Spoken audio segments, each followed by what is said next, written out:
విశ్వకర్మ శిల్పుల వైశిష్ట్యం.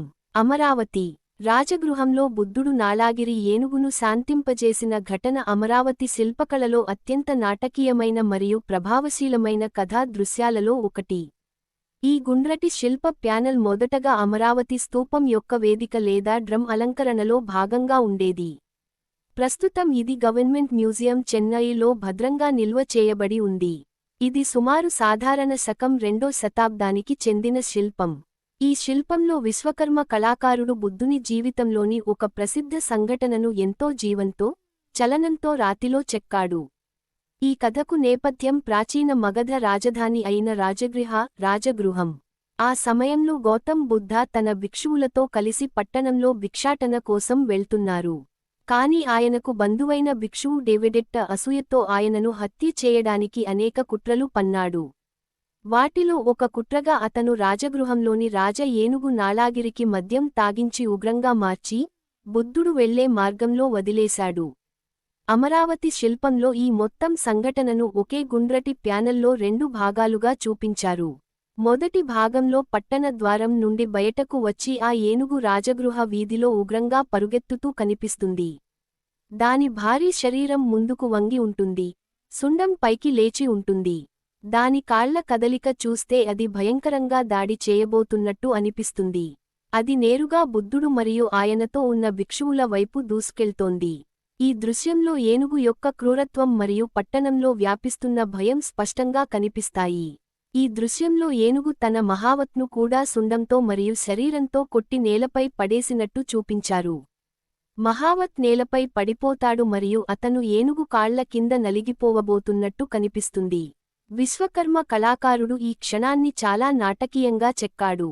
వీధి పక్కన మరియు పై అంతస్తుల బాల్కనీలలో నిలబడి ఉన్న ప్రజలు భయంతో ఈ దృశ్యాన్ని చూస్తున్నారు. వారి ముఖాల్లో ఆందోళన మరియు అసహాయత స్పష్టంగా కనిపిస్తాయి. ప్యానెల్ పైభాగంలో ఒక హృదయాన్ని తాకే చిన్న దృశ్యం కూడా కనిపిస్తుంది. ఒక స్త్రీ భయంతో తన భర్తను బిగిగా పట్టుకుని నిలబడి ఉంది. ఆ ఉగ్ర ఏనుగుని నుండి రక్షణ కోసం అతని వద్దనే భద్రత వెతుకుతున్నట్టుగా కనిపిస్తుంది. ఈ చిన్న దృశ్యం విశ్వకర్మ కళాకారుడి సున్నితమైన భావాన్ని తెలియజేస్తుంది. మహావత్ ఆ ఏనుగును నియంత్రించడానికి ప్రయత్నిస్తాడు కానీ పూర్తిగా విఫలమవుతాడు. ఇలా మొదటి భాగం పట్టణంలో వ్యాపించిన భయం మరియు గందరగోళాన్ని చూపిస్తుంది. ప్యానెల్ 2వ భాగంలో కథలోని అత్యంత ముఖ్యమైన క్షణం కనిపిస్తుంది. ఇక్కడ అదే ఉగ్ర ఏనుగు చివరికి బుద్ధుని ఆధ్యాత్మిక శక్తి ముందు శాంతిస్తుంది. బుద్ధుడు చాలా ప్రశాంతంగా నిలబడి ఉన్నట్టు చూపించారు. చుట్టూ ఎంత భయం, గందరగోళం ఉన్నా ఆయన మాత్రం పూర్తిగా ప్రశాంతంగా ఉంటారు.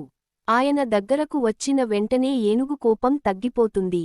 అది తల వంచి ఆయనకు నమస్కరిస్తుంది. విశ్వకర్మ కళాకారుడు ఏనుగును బుద్ధుని ముందు తల వంచి వినమ్రంగా నిలబడి ఉన్నట్టు చెక్కాడు. ఈ విధంగా ఒకే శిల్పంలో విశ్వకర్మ కళాకారుడు 2 విరుద్ధ భావాలను అద్భుతంగా చూపించాడు.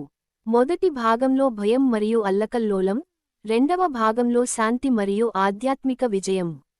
ఉగ్ర ఏనుగు, భయపడుతున్న ప్రజలు, నియంత్రించలేని మహావత్ మధ్య బుద్ధుని ప్రశాంతత ఒక గొప్ప సందేశాన్ని ఇస్తుంది. కరోనా మరియు ఆత్మ నియంత్రణ శక్తి హింసను మరియు కోపాన్ని కూడా శాంతింపజేయగలవు. ఈ శిల్పం బుద్ధుని కరుణను మాత్రమే కాకుండా ఆ కాలం పట్టణ జీవనాన్ని కూడా స్పష్టంగా చూపిస్తుంది. సంఘటన జరిగిన నగరం రాజగృహాను విశ్వకర్మ కళాకారుడు ఆసక్తికరంగా చిత్రించాడు. ప్యానెల్లో బహుళ అంతస్తుల భవనాలు కనిపిస్తాయి. వాటిలో బాల్కనీలు, కిటికీలు స్పష్టంగా చెక్కబడ్డాయి. ఆ కిటికీల నుండి ప్రజలు కింద జరుగుతున్న సంఘటనను భయంతో మరియు ఆశ్చర్యంతో చూస్తున్నారు. భవనాల నిర్మాణం, కిటికీల ఆకృతి, పై నుండి చూస్తున్న ప్రజల ప్రతిమలు, ఇవి ఆ కాలపు సామాజిక జీవనానికి ఒక స్పష్టమైన దృశ్యాన్ని ఇస్తాయి. అంటే విశ్వకర్మ కళాకారుడు ఒక ధార్మిక సంఘటనను మాత్రమే కాకుండా తన కాలపు పట్టణ సంస్కృతిని కూడా రాతిలో జీవంతో నిలిపాడు. వీధిలో పరుగెత్తే ఉగ్ర ఏనుగు, చుట్టూ వ్యాపించిన గందరగోళం, పై అంతస్తుల నుండి చూస్తున్న ప్రజలు, భయంతో భర్తను పట్టుకున్న స్త్రీ, అదే సమయంలో పూర్తిగా ప్రశాంతంగా నిలబడి ఉన్న బుద్ధుడు, ఈ అన్నీ కలిసి చూస్తే అది మన కళ్ల ముందే జరుగుతున్న నాటకీయ దృశ్యంలా అనిపిస్తుంది. మొత్తం శిల్పం ఒక ఆధునిక సినిమా దృశ్యంలా కనిపిస్తుంది. అక్కడ ఒకే సమయంలో భయం, కదలిక మరియు శాంతి 3 భావాలు కలిసి కనిపిస్తాయి. భారతీయ విశ్వకర్మ శిల్పులు నమో నమః. విశ్వబ్రాహ్మణ కళాకారులు. విశ్వములో అపూర్వ సాంకేతక నిపుణులు. ఓమనమో విశ్వకర్మ మే నమః. విశ్వకర్మ శిల్పుల వైశిష్ట్యం. అమరావతి.